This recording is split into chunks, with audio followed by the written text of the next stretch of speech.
Hello students, आज हम BSc final year का फिजिकल केमिस्ट्री का यूनिट 1 क्वांटम मैकेनिक्स का एक टॉपिक पढ़ेंगे। श्रोडिंजर के तरंग समीकरण की उत्पत्ति।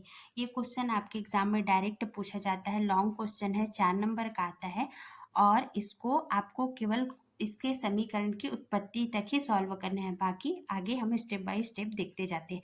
तो इस श्रोडिंजर के तरंग समीकरण की उत्पत्ति के लिए क्या करना है? सबसे पहले गतिमान इलेक्ट्रॉन में तरंग के गुण होते हैं।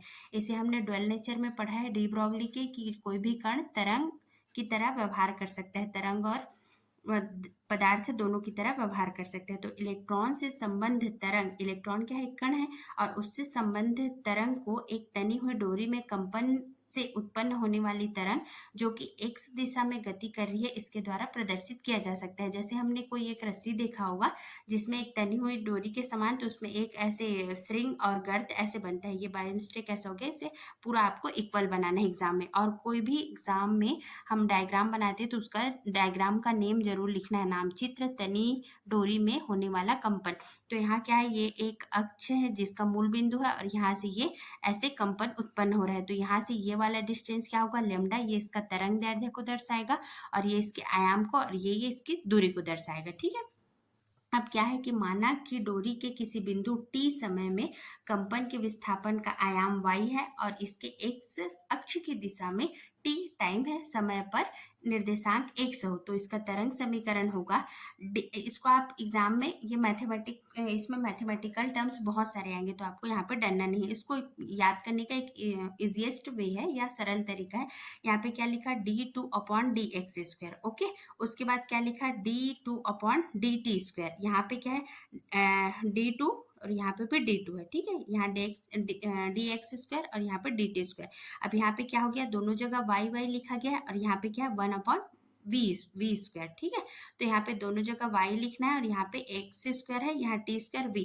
अब यहाँ पे क्या होगा? ये जो v है, वेग है, ये किसका? x और t का। यहाँ पे लिखा है हमने x और t पर निर्भर करता है, इसलिए पहले x लिखा फिर t लिखा। तो ये याद करने में इजी होगी। d2/dx² लिख दिया, d2/dt², 1/v², यहाँ पे y लिखा और ये तरंग संचरण का वेग है ना। तरंग का आयाम y हो, y ये दो परिवर्ती x और t पर निर्भर करता है। तो जो ये y है, ये वाला वैल्यू, ये किसके किसके? एक x और t पर निर्भर कर रहा है, इसलिए यहाँ पे क्या लिखा है? d2/dx², d2/dt² है ना। यहाँ पे y लिखा और ये उसका वेग है। ठीक है। तो समीकरण से एक नाम दे दिया गया और इसको हल करने के लिए हम क्या लिखेंगे? अब यहाँ पे जो भी, यहाँ पे ये इसका क्या बोलना चाहिए? अवकल गुणांक कहलाता है, तो इसे ही हम सॉल्व करते हैं। तो यहाँ पे क्या होगा? y जो है, यहाँ पे मैंने बताया था कि x और t का फलन है ना। तो यहाँ पे फंक्शन, ये y जो है फंक्शन है x का और ये y is equal to f(x) और φ(t). तो f(x) जो है x का निर्देशांक फलन है और φ(t) क्या है? t का निर्देशांक फलन है। ठीक है। यहाँ तक क्लियर? इसे समीकरण 2 नाम दे दिया गया। अब उसके बाद देखते हैं कि तनी हुई डोरी में उत्पन्न होने वाली अप्रगामी तरंग के लिए फाई टी का मान निम्न समीकरण से निकाल सकते हैं। Phi of T is equal to a sin 2 nu T, है ना। इसे न्यू पढ़ा जाता है, v नहीं है, ये न्यू है। इसको आप ऐसे थोड़ा सा हल्का कर्व बना सकते हैं, इसे न्यू बोलते हैं। और न्यू क्या है? कंपन की आवृत्ति, और a क्या है? अधिकतम आयाम है, इसे एम्पलीट्यूड भी बोला जाता है।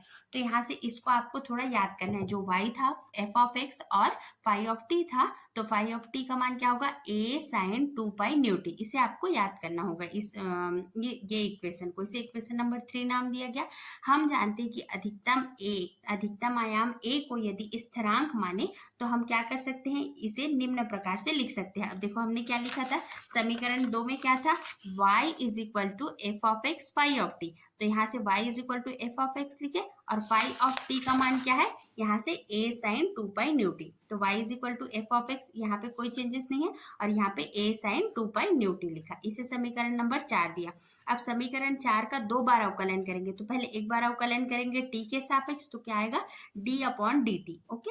यहाँ पे y f(x) ये फंक्शन है, यहाँ कोई चेंजेस नहीं आएगा। अब यहाँ पे a कांस्टेंट है, तो कांस्टेंट चेंज नहीं होता है। साइन थीटा किस में चेंज होगा? कॉस में। ये आपको एक बेसिक सा मैथ्स है जिसमें डरने की जरूरत नहीं है। तो साइन किस में चेंज हुआ? कॉस में। 2 न्यू टी। तो साइन ये जो है साइन 2 न्यू टी, इसको कॉस 2 न्यू टी लिखेंगे। उसके बाद यहाँ पे t बस हट जाएगा और यहाँ पे क्या आएगा? 2 न्यू आएगा। ओके।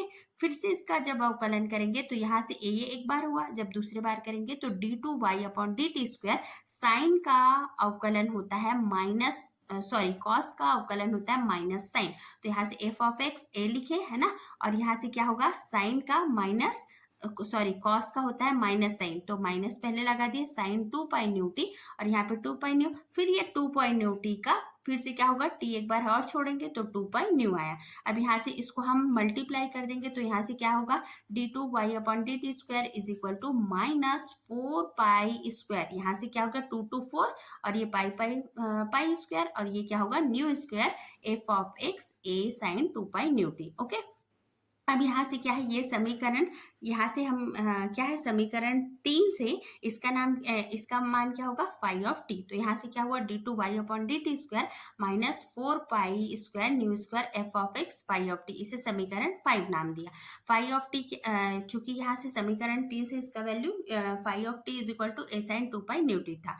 अब समीकरण 2 का 2 बार x के सापेक्ष अवकलन करेंगे तो हमें क्या, समीकरण 2 क्या था, y बराबर एफ ऑफ एक्स और फाई ऑफ टी था, ये समीकरण 2 था, है ना, y बराबर f of x phi of T. तो यहाँ से 2 बार जब x के सापेक्ष अवकलन, यहाँ पे हमने क्या किया था t के सापेक्ष अवकलन किया था, यहाँ जब हम x के सापेक्ष अवकलन करेंगे तो क्या होगा d2/dx², y का कर रहे हैं इसलिए यहाँ पे y लिखे, is equal to d2/dx² f of x phi of T. तो आपको बस ये याद करना है कि x के सापेक्ष जिसके सापेक्ष अवकलन करते हैं वो नीचे में आता है, ठीक है, और 2 बार कर रहे हैं तो यहाँ पे घातांक क्या है 2 है, तो d2/dx², यहाँ पे y को y लिखा, f of x phi of t. अब इसे समीकरण 6 नाम दिया। अब यहाँ से हमें क्या, यहाँ से क्या हो गया, ये समीकरण 5 और समीकरण 6, समीकरण 5 और 6 का मान समीकरण 1 में रखने पर, तो यहाँ से ये क्या हो गया हमारा समीकरण 6 और यहाँ पे क्या हो गया समीकरण नंबर 5, ठीक है।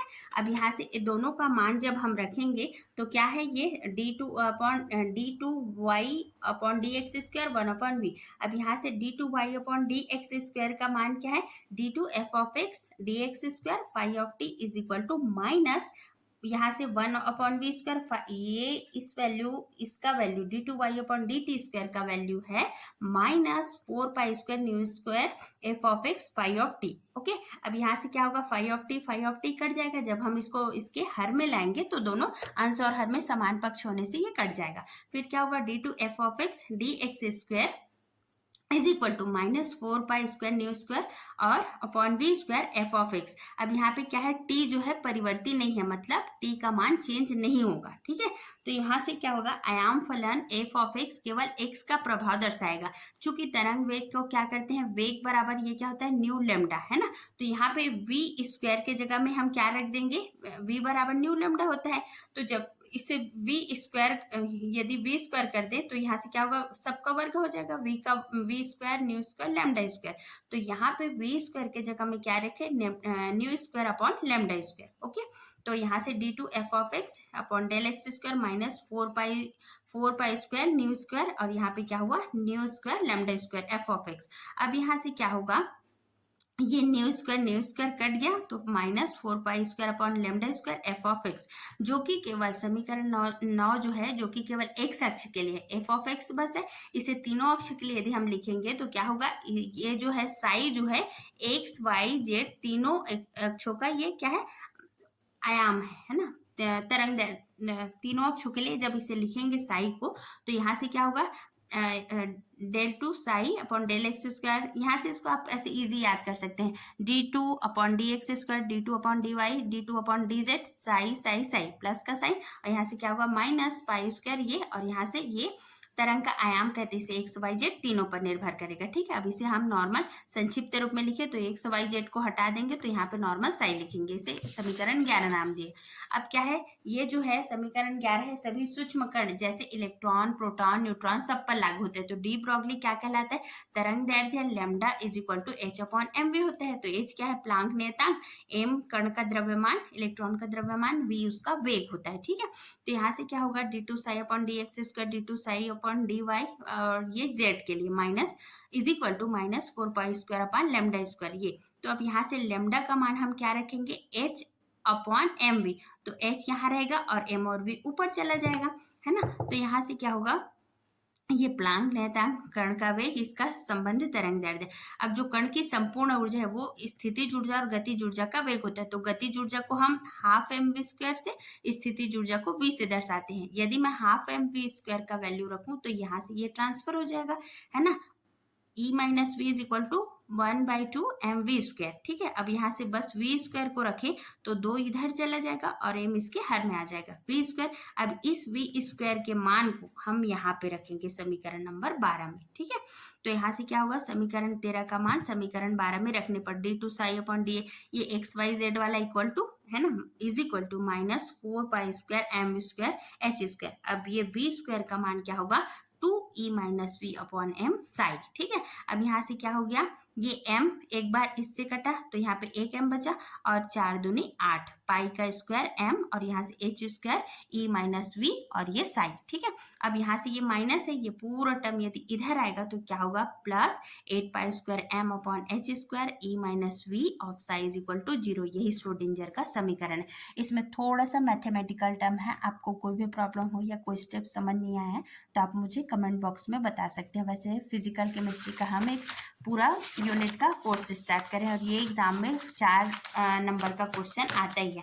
आपको कुछ नहीं करना है, समरी के रूप में यहाँ से ए वाई को लिख के एक्स और टी का वैल्यू, उसके बाद इसको फंक्शन बनाना है।